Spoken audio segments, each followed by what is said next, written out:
વિદ્યાર્થી મિત્રો, 11th ના પ્રેક્ટિસ સેશનમાં હું આપનું ફરીથી સ્વાગત કરું છું. આનાથી આગળ આપણે 3 પ્રેક્ટિસ સેશનનો અભ્યાસ કર્યો. આ પ્રેક્ટિસ સેશનના અભ્યાસમાં આપ સૌને યાદ જ હશે કે કઈ રીતે આયનીય સંયોજન બનાવવાના છે અને કઈ રીતે આયનીય સંયોજન છે જેને તોડી શકાય ત્યાં સુધીનો અભ્યાસ આપણે અત્યાર સુધીના પ્રેક્ટિસ સેશનમાં કર્યો છે. હવે આપણે આજે આયનીય સંયોજનો બનાવેલા છે. આ આયનીય સંયોજનોના આધારે કેવા પ્રકારના સવાલો આપણને 11th સાયન્સમાં પૂછાઈ શકતા હોય તે સવાલનો પ્રથમ પગથી એટલે કે તે સવાલ સમજવા કઈ રીતે તેની શરૂઆત કરવાના છીએ. અને તે સમજતા પહેલા આપ સૌને ધોરણ 10 ની અંદર આવેલા અમુક સવાલોના આધારે અથવા તો તે સવાલો ધોરણ 10 ના જે હતા તે સવાલોને સમજવા કઈ રીતે તેના વિશેની પદ્ધતિનો ઉપયોગ કરી અને જે ઉપયોગ કર્યા બાદ જ તમે સરળતાથી આ પદ્ધતિ સમજી શકવાના છો. તો અહીંયા સૌપ્રથમ આપણે ધોરણ 10 ના આધારિત અમુક ચોક્કસ વાતોનો અહીંયા અભ્યાસ કરવાના છીએ. હવે તેમાં શરૂઆત કરીએ. ધારો કે આપ સૌને ખબર જ છે કે તમને એવો સવાલ પૂછવામાં આવે છે કે લોખંડ જેની સંજ્ઞા શું છે. આપ સૌને યાદ જ હશે કે લોખંડની સંજ્ઞા શું છે. તો લોખંડની સંજ્ઞા જે Fe છે. પરંતુ આપણે પૂછવામાં આવે કે લોખંડના કાટનું બંધારણીય સૂત્ર અણુસૂત્ર શું છે. તો તેના કાટનું બંધારણીય સૂત્ર શું છે જો એ પૂછવામાં આવે તો એવું કહી શકાય કે તે Fe2O3 છે. શું છે? Fe2O3. આપ સૌને શાયદ યાદ હશે. જો નથી ખબર તો યાદ રાખીએ કે આ લોખંડ છે. આ લોખંડના કાટનું સમીકરણ છે. ત્યારબાદ આપણે એલ્યુમિનિયમના સમીકરણ એટલે કે એલ્યુમિનિયમની સંજ્ઞા વિશે પણ ખબર જ હશે. જો એલ્યુમિનિયમની સંજ્ઞાની વાત કરીએ તો એલ્યુમિનિયમની સંજ્ઞા છે Al અને એલ્યુમિનિયમના કાટ વિશેની વાત કરીએ તો જે છે Al2O3. જે શું છે? Al2O3. હવે તેનાથી એક સ્ટેપ આગળ વધીએ છીએ. ધારો કે આપણને એવું પૂછવામાં આવે છે કે ચાંદી શું છે અથવા તો ચાંદીની સંજ્ઞા શું છે. તો આપ સૌ જાણો છો કે ચાંદીની સંજ્ઞા છે Ag છે અને ચાંદીને કાટ લાગે કે નહીં આ સવાલ ઘણી વખત મૂંઝવતો હોય. પરંતુ એક સાદું અમથું ઉદાહરણ લઈએ છીએ. ધારો કે શરૂઆતની અંદર આપણે જ્યારે ચાંદી લઈએ છીએ, નવું ચાંદી લેતા હોય ત્યારે એકદમ ચળકાટ ધરાવતું હોય. પણ 1-2 વર્ષ પછી શું આવો ને આવો ચળકાટ ચાંદી પાસે હોય છે ખરા?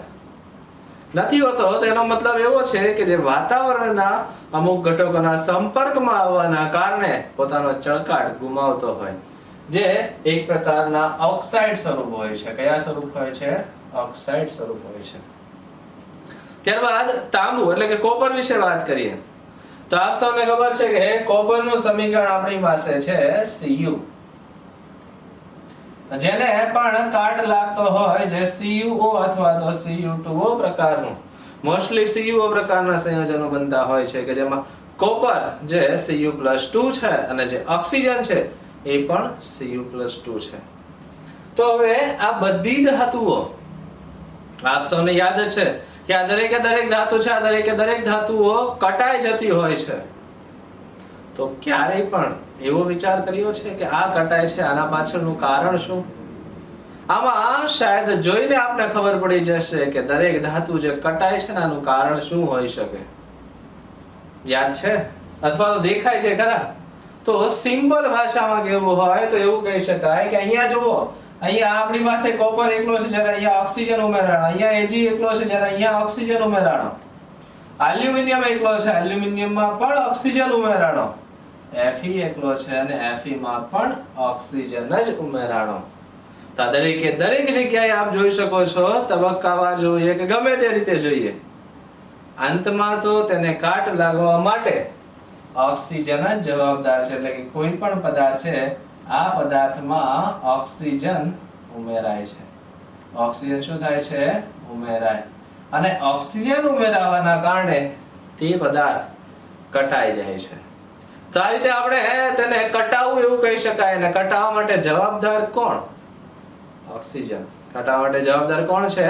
ઓક્સિજન છે. તો આ રીતે દરેક પદાર્થ જે આપણી આસપાસનો છે, આ પદાર્થ જ્યારે બગડે છે તો તેના માટે જવાબદાર ઓક્સિજન છે. અને તેનાથી ઉલટી અસર લઈએ છીએ, એટલે કે ધારો કે અહીંયા લઈએ છીએ આપણે આ રીતે, એટલે કે કાટ દૂર કરવો છે, એટલે કે ઓક્સિજન તેમાંથી રિમૂવ કરવો છે. આવા બે પ્રકારની પ્રક્રિયાઓ છે જે આપણા માટે ખૂબ જ અગત્યની બની રહેતી હોય. અહીંયા ઓક્સિજન દૂર થાય. ઓક્સિજન શું થાય છે? દૂર થાય. અને નીચેના ભાગની અંદર ઓક્સિજન ઉમેરાય. આ બે પ્રકારની પ્રક્રિયાઓ વિશે આપણે અગાઉ અભ્યાસ કરી ચૂક્યા છો. શાયદ આપને ખબર જ છે, છતાં આપણે લખવાનો પ્રયત્ન કરીએ કે એવી પ્રક્રિયા કે જેમાં આપણે કહીએ છીએ કે ઓક્સિજન ઉમેરાય. શું ઉમેરાય? ઓક્સિજન ઉમેરાય. અથવા તો આપણને એવું કહેવામાં આવે છે કે ઓક્સિજન દૂર થાય. તો આ બંને પ્રક્રિયાના ભાગોને તમે અલગ અલગ નામ દ્વારા ઓળખી શકતા હો. ઓક્સિજન ઉમેરાય તો આવી પ્રક્રિયાને શું કહેવામાં આવે છે? તો આવી પ્રક્રિયાને ઓક્સિડેશન પ્રક્રિયા કહેવામાં આવે. શું કહેવામાં આવે? ઓક્સિડેશન થયું. શું થયું? ઓક્સિડેશન થયું. ત્યારબાદ જે ઓક્સિજન દૂર થવાની પ્રક્રિયા છે, જો આને નામ આપવામાં આવે તો શું કહી શકાય? તો એને નામ આપવામાં આવે છે એવા સમયે એવું કહી શકાય કે રિડક્શન થયું. શું થયું? રિડક્શન થયું. આવી બે પ્રક્રિયા વિશે આપ ધોરણ 10 ની અંદર અભ્યાસ કરી ચૂક્યા છો. એક એવી પ્રક્રિયા કે જે ઓક્સિડેશન પ્રક્રિયા છે, એક એવી પ્રક્રિયા કે જે રિડક્શન પ્રક્રિયા છે. તો આનાથી થોડા ગમતા આગળ વધીએ. આના સિવાયની કોઈ એવી પ્રક્રિયા છે આપણી આસપાસ કે જેમાં ઓક્સિડેશન અને રિડક્શનના કારણે તેમાં બદલાવ થતા હોય, તેમાં અલગ અલગ પ્રકારની પ્રક્રિયાઓ થતી હોય? એક સાદી વાત લઈએ છીએ. ધારો કે આપણે કોઈ પણ ફૂડ પેકેટ લઈએ છીએ, એટલે કે કોઈ પણ નાસ્તો બહારથી લાવીએ છીએ, જેમ કે બિસ્કિટ લઈએ, વેફર લઈએ, ચવાણું, કોઈ પણ વસ્તુ લઈએ છીએ, તો આ જે પેકેટ લાવીએ છીએ, આ પેકેટની અંદર અમુક ચોક્કસ પ્રકારની હવા હોય છે. અને આ જે હવા છે, આ હવા શું કામ કરે છે, જે આપણે પ્રેક્ટિસ સેશન 1 માં અભ્યાસ કર્યો છે. માત્ર અત્યારે થોડી તેની ઉપરછલી માહિતી આપીએ તો એવું કહી શકાય કે જ્યારે કોઈ પદાર્થ ઓક્સિજનના સંપર્કમાં આવે છે તો એ બગડી જતો હોય.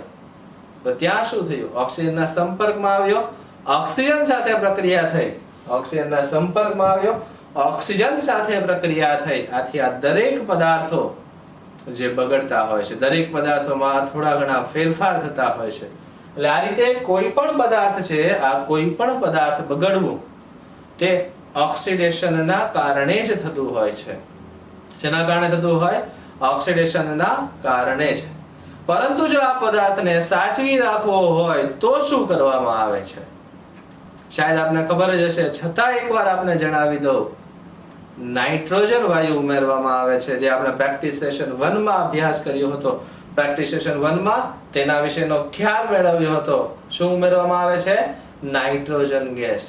તો આ રીતે આપણે અહીંયા ઓક્સિજન ઉમેરાવું, તેના કારણે ખોરાકનું બગડવું, અને ખોરાકને બગડતો અટકાવવા અથવા તો ધાતુને બગડતી અટકાવવા માટે ઓક્સિજન સિવાય કયો વાયુનો ઉપયોગ કરી શકાય તેના વિશેની વાત કરી.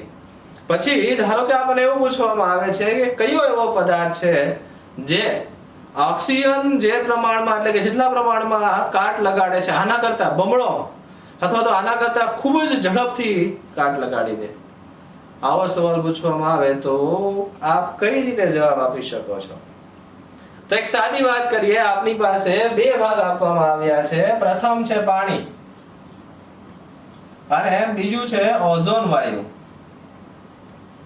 ચલો આ બે વિશે આપણે ચર્ચા કરીએ. આ બંનેમાંથી કોની સાથે ઓક્સિજન, મતલબ કોઈ પણ ધાતુ છે જે ઓક્સિજન સાથે જોડાઈ જાય છે, કોઈ પણ પદાર્થ છે જે ઓક્સિજન સાથે જોડાઈ જાય અને ઝડપથી બગડી જાય, તો તેમાં યાદ રાખજો બંને પદાર્થો છે, પરંતુ ઓઝોન એ થોડી પ્રક્રિયા ઝડપથી આપતો હોય. કેમ કે ઓઝોન થોડું અમથું પણ તાપમાન મળતાની સાથે એક એવા ભાગની અંદર રૂપાંતરિત થાય જેને નવજાત કહેવામાં આવે. શું કહેવામાં આવે? નવજાત ઓક્સિજન. અને આ જે ઓક્સિજન છે, આ ઓક્સિજન ઝડપથી પ્રક્રિયા કરતો હોય છે. તો આ રીતે આપણે અહીંયા વધારે ઝડપથી જો કોઈ ધાતુને કાટ લગાડવો છે તો તેને માત્ર ને માત્ર જો ઓક્સિજન વાયુ સાથે ઓઝોન વાયુ સાથે ઉમેરી દેવામાં આવે તો તે પણ કટાઈ જવાનું હોય છે. એટલે આ રીતે આપણે અહીંયા ઓઝોન વાયુ વધારે પ્રમાણમાં કાટ લગાડવા માટે જવાબદાર છે તે સમજી શકીએ છીએ. અને ત્યારબાદ હવે આપણે એક વાત એ જોવાના છીએ કે ઓક્સિડેશન અને રિડક્શન કઈ પ્રક્રિયાઓ, ઓક્સિડેશન અને રિડક્શન આ બંને પ્રક્રિયા વિશેની વાત કરીએ તો શું એવી કોઈ પદ્ધતિ છે કે જેમાં આપણે ઓક્સિજન સિવાય, શેના સિવાય, ઓક્સિજન સિવાય પણ ઓક્સિડેશન અને રિડક્શન કરી શકતા હોઈએ છીએ? હા, ઓક્સિડેશન થવા માટેની અલગ અલગ ઘણી બધી પદ્ધતિઓ છે.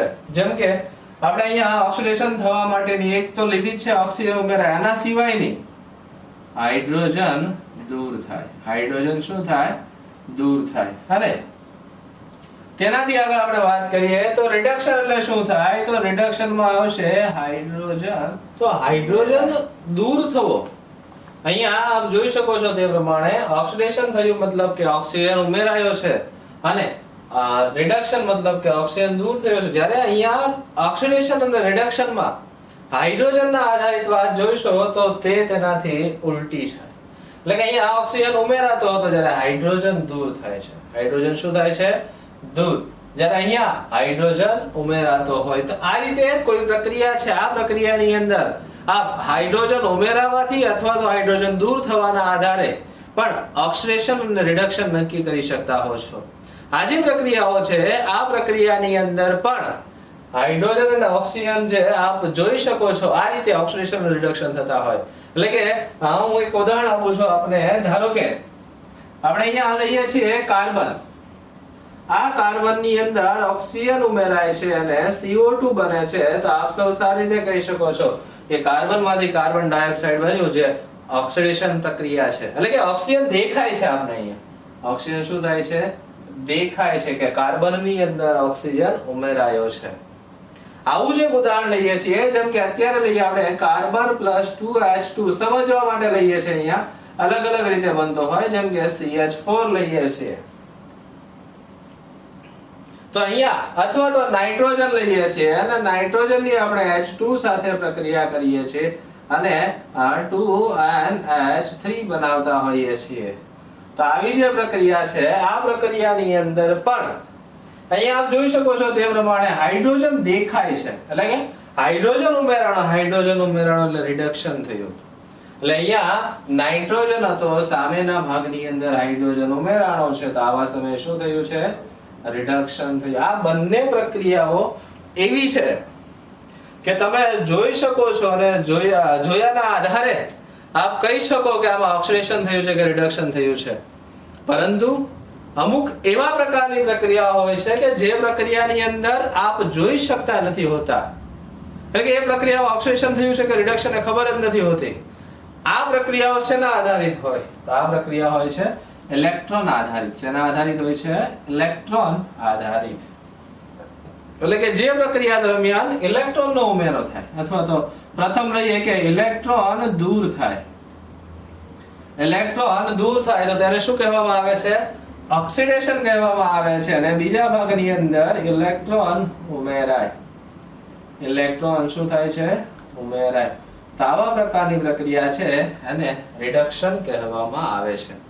એટલે કે જે પ્રક્રિયા જે છે આ પ્રક્રિયા ઇલેક્ટ્રોન ગુમાવતી હોય તો તેને ઓક્સિડેશન કહેવામાં આવે અને ઇલેક્ટ્રોન મેળવતી હોય તો તેને રિડક્શન કહેવામાં આવે છે. તો આ રીતે આપ સરળતાથી લખી શકો. પરંતુ આ જોવું થોડું મુશ્કેલ હોય તો આ કઈ રીતે જોઈ શકાય છે તેને પણ આપણે અહીંયા ઉદાહરણ દ્વારા સમજવાના છીએ. જેનાથી શું થશે કે આપ સરળતાથી ઓક્સિડેશન થયું છે કે રિડક્શન તે જાતે નક્કી કરતા શીખશો. આપણે એ પહેલા એક ઉદાહરણ લઈએ છીએ. જેમ કે આપણી પાસે અહીંયા H2 છે પ્લસ 1/2 O2 લઈએ છીએ આપણે. તો આપ સૌ જાણો છો તે પ્રમાણે અહીંયાથી બનશે H2O. તો હવે આ H2 અને O2 જે છે આ બંને એકબીજા સાથે જોડાય છે અને H2O બનાવે છે. આવા સમયે H2 સામે જાય છે તો તેમાં ઓક્સિજન ઉમેરાય છે. એટલે કે હાઇડ્રોજન માં સામેના ભાગ પર જાય છે ત્યારે ઓક્સિજન ઉમેરાય છે જેથી ઓક્સિડેશન થયું કહેવાય. જ્યારે અહીંયા ઓક્સિજન છે સામે જાય તો હાઇડ્રોજન ઉમેરાય છે. અહીંયા ઓક્સિજન એકલો હતો, સામે ગયો, શું ઉમેરાણું? હાઇડ્રોજન ઉમેરાણું. હાઇડ્રોજન ઉમેરાય એટલે કે રિડક્શન થયું. તો આ રીતે અમુક પ્રક્રિયાઓ એમાં એવી હોય છે કે જેની અંદર બંને ભાગો એટલે કે ઓક્સિજન ઉમેરાવું અને ઓક્સિજન દૂર થવું અથવા તો ઓક્સિજન ઉમેરાવું અને હાઇડ્રોજન ઉમેરાવું આવા પ્રકારની પ્રક્રિયાઓ થતી હોય જેમાં ઓક્સિડેશન અને રિડક્શન બંનેનો સમાવેશ થતો હોય. આવા પ્રકારની પ્રક્રિયાને શાયદ આપ નામથી પરિચિત છો. આવા પ્રકારની પ્રક્રિયાને રેડોક્સ કહેવામાં આવે. શું કહેવામાં આવે? રેડોક્સ.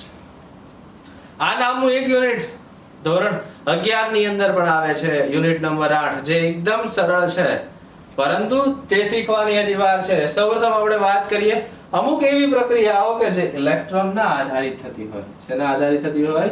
ઇલેક્ટ્રોનના આધારિત થતી હોય. જેમ કે આપણે અહીંયા ઉદાહરણ લઈએ છીએ Na+1/2Cl2.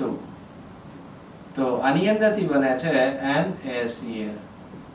હવે આ જે પ્રક્રિયા છે આ પ્રક્રિયાની અંદર આપણે એક સવાલ પૂછવામાં આવે છે કે ઓક્સિડેશન થયું અથવા તો રિડક્શન થયું, તો કોનું ઓક્સિડેશન થયું, કોનું રિડક્શન થયું, આવા પ્રકારના સવાલ અહીંયા પૂછવામાં આવે તો આપ શું કહી શકો?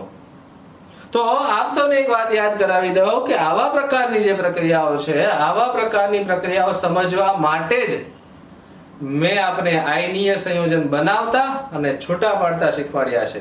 શાયદ આપ લોકોને યાદ જ છે ધોરણ 11 ના આપણે જે સેશન શરૂ છે આ સેશન આનાથી આગળના સેશનની અંદર આપણે આયનીય સંયોજન કઈ રીતે બનાવવું અને આ સંયોજનને કઈ રીતે તોડવું તેના માટેનો પૂરો લેક્ચર બનાવ્યો છે.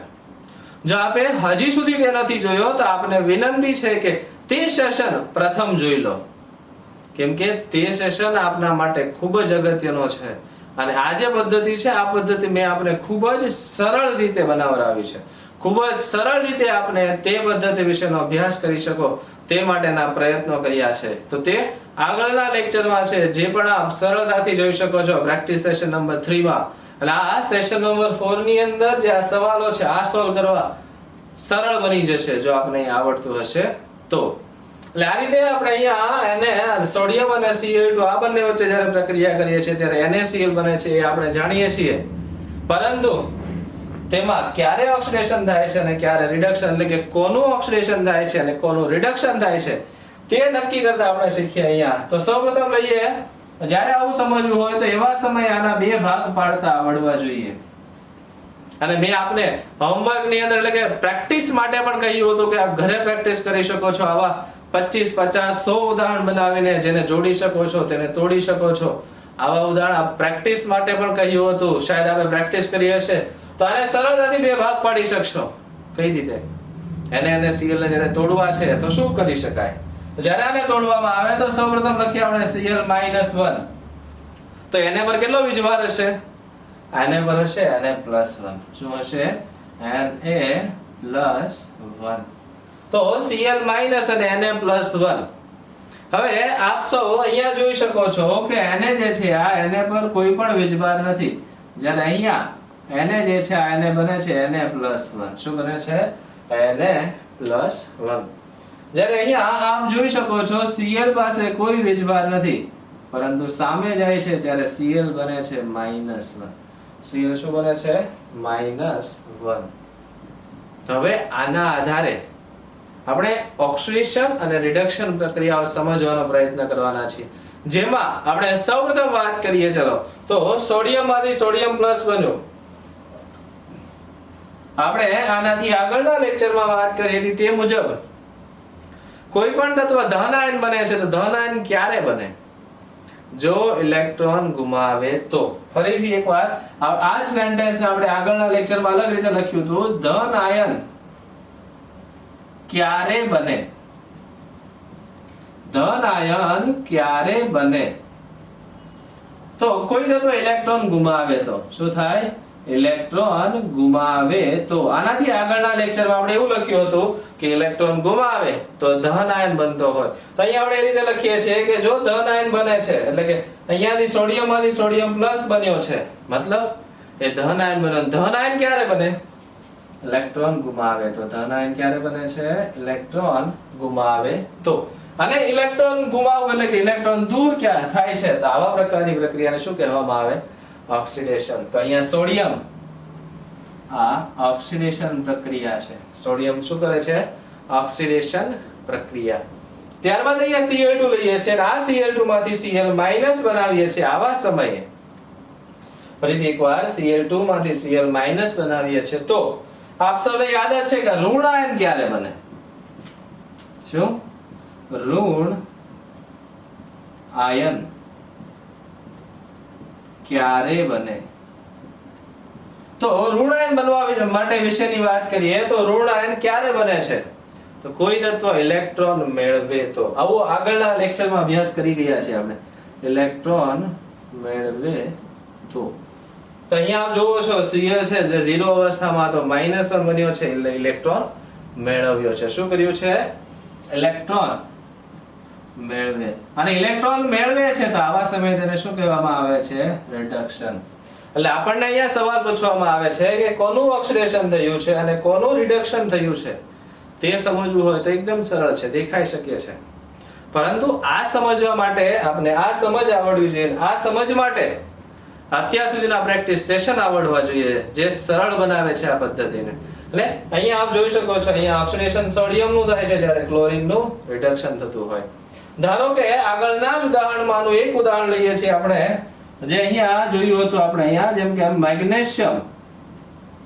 જેની Cl2 ગેસ સાથે પ્રક્રિયા કરવામાં આવે છે તો બનાવે છે MgCl2 તો હવે આ સમીકરણની અંદર પણ જો આપણે નક્કી કરવાનું છે કે કોનું ઓક્સિડેશન થાય છે અને કોનું રિડક્શન થાય છે તો આવા સમયે શું કહી શકાય કઈ રીતે નક્કી કરી શકાય તો સૌપ્રથમ અહીંયા એ જોવું જરૂરી છે કે MgCl2 ની અંદર કયા કયા આયનો છે અને એ આયનો પર વીજભાર કયો છે એ આપણે આનાથી આગળના સેશનમાં અભ્યાસ કર્યો છે અહીંયા તેને તોડીએ છીએ માત્ર આ તોડવા કઈ રીતે એ પણ આપણે અભ્યાસ કરી ચૂક્યા છીએ અહીંયા Cl- છે પણ એના બે અણુઓ છે જેથી 2Cl- છે જ્યારે Mg પર હવે કેટલો વીજભાર હશે આપને શાયદ આવડતો જ હશે Mg પર +2 થશે કેમ કે અહીંયા -2 હતો તો તેને સ્થાયી બનાવવા +2 બનાવી શકાય તો આ +2 થયો હવે ફરીથી એકવાર અહીંયા જોઈએ છે Mg પર વીજભાર 0 હતો કંઈ નથી લખ્યું મતલબ કે 0 વીજભાર છે Mg પર અહીંયા 0 વીજભાર હતો જ્યારે સામે જઈએ છીએ તો Mg પર શું બને છે +2 વીજભાર કયો બને છે +2 વીજભાર અહીંયા ફરીથી એ જ વાત ધન આયન ક્યારે બને તો ધન આયન ક્યારે બને છે ઇલેક્ટ્રોન ગુમાવે તો મતલબ શું કરે છે Mg અહીંયા ઇલેક્ટ્રોન ગુમાવે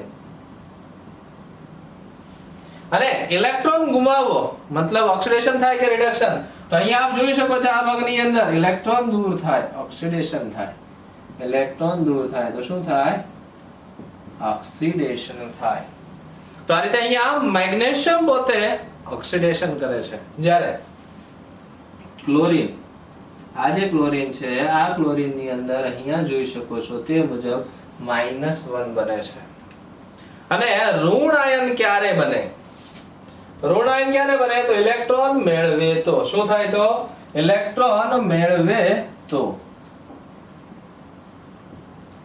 અને ઇલેક્ટ્રોન ઉમેરાવો મતલબ શું થાય મતલબ થશે રિડક્શન મતલબ શું થાય રિડક્શન થાય તો આવી જ રીતે આપણે ઓક્સિડેશન અને રિડક્શન બંને પ્રક્રિયાઓ આપણે આગળના લેક્ચરની અંદર માત્ર એવું જોયું હતું કે આ જોડાય છે અને આ રીતે બને છે પરંતુ એની અંદર પણ ઓક્સિડેશન અને રિડક્શન આવી પ્રક્રિયાઓ થતી હોય જેમ કે અહીંયા મેં એક ઉદાહરણ લીધું છે carbon +O2 it gives CO2 તો આની અંદર આપણે જે લઈએ છીએ એમાં પણ ઓક્સિડેશન રિડક્શન થાય છે એમાં પણ ઇલેક્ટ્રોનના આધારે સમજાવી શકાતું હોય આવું જ એક ઉદાહરણ લઈએ છીએ જેમ કે આપણે કાર્બન + ઓક્સિજન જેમાં 1/2 O2 લઈએ છીએ અને સામે બને કાર્બન મોનોક્સાઇડ આપને એક વાત ખબર નહીં હોય આપને જણાવી દો કે જ્યારે કાર્બન ડાયોક્સાઇડ બને છે આવા સમયે કાર્બન ડાયોક્સાઇડ એક જ તબક્કામાં ક્યારેય બનતો હોતો નથી સાયન્સ એવું કહે છે કે કાર્બન ડાયોક્સાઇડ બનતા પહેલા કાર્બન ઓક્સિજન સાથે જોડાય કાર્બન મોનોક્સાઇડ બનાવે કાર્બન મોનોક્સાઇડ ફરીથી ઓક્સિજન સાથે જોડાય અને કાર્બન ડાયોક્સાઇડ બનાવે તો આપણે અહીંયા પ્રથમ તબક્કા વિશેની ચર્ચા કરીએ છીએ અને આ પ્રથમ તબક્કા વિશેની ચર્ચાની અંદર અહીંયા કાર્બન છે અને સામે CO2 છે, સોરી CO બનાવ્યો છે. હવે આના બે ભાગ પાડવાના છે, તો આપ સૌને આવડતું હશે આના ભાગ શું થશે? O-2 અને C+2. C+2 એટલે ઋણ આયનના આધારિત ભાગ હોય એવું આપણે આગળના લેક્ચરમાં જોયા હતા. તો ઋણ આયન અહીંયા -2 છે તો કાર્બન કેવો હશે? +2. અહીંયા CO2 માં અહીંયા -2 છે ને એવા બે છે તો +4 થાય. અહીંયા ઓક્સિજનનો -4 થવાનો છે કેમ કે 2 * -2 છે તો કાર્બન કેટલો બનશે? +4. જ્યારે અહીંયા કાર્બન +2 બને છે. અહીંયા આપણે ફરીથી એકવાર વાત કરીએ કે કાર્બન 0 હતું, કાર્બન 0 માંથી +2 બને છે. ધન આયન ક્યારે બને? ઇલેક્ટ્રોન ગુમાવે તો. અને ઇલેક્ટ્રોન ગુમાવે ધન આયન બને, ઇલેક્ટ્રોન દૂર થાય આવા સમયે ઓક્સિડેશન થયું કહેવાય. શું થયું કહેવાય? ઓક્સિડેશન થયું કહેવાય. જ્યારે અહીંયા આપ જોઈ શકો છો તે પ્રમાણે ઓક્સિજન છે સામે જાય છે, ઓક્સિજન -2 બને છે. તો ઓક્સિજન માંથી ઓક્સિજન -2 બનવું તેનો મતલબ શું થાય? તો તેનો મતલબ થશે કે ઋણ આયન બન્યો. ઋણ આયન બન્યો એટલે કે ક્યારે બને? ઇલેક્ટ્રોન ઉમેરાય તો, ઇલેક્ટ્રોન મેળવે તો શું થાય છે? રિડક્શન. તો આ રીતે આપણે અહીંયા ઓક્સિડેશન અને રિડક્શન કઈ રીતે થાય છે આવી પ્રક્રિયાનો બેઝ સમજવાનો પ્રયત્ન કર્યો. અને આના આધારે જો ક્યારે આપણે આપવામાં આવે છે કોઈ એક જ પ્રક્રિયામાં, એટલે કે જેમ કે આ છે અથવા આ છે અથવા આ છે, એક જ પ્રક્રિયામાં જ્યારે ઓક્સિડેશન અને રિડક્શન બંને પ્રક્રિયા થતી હોય તો તેને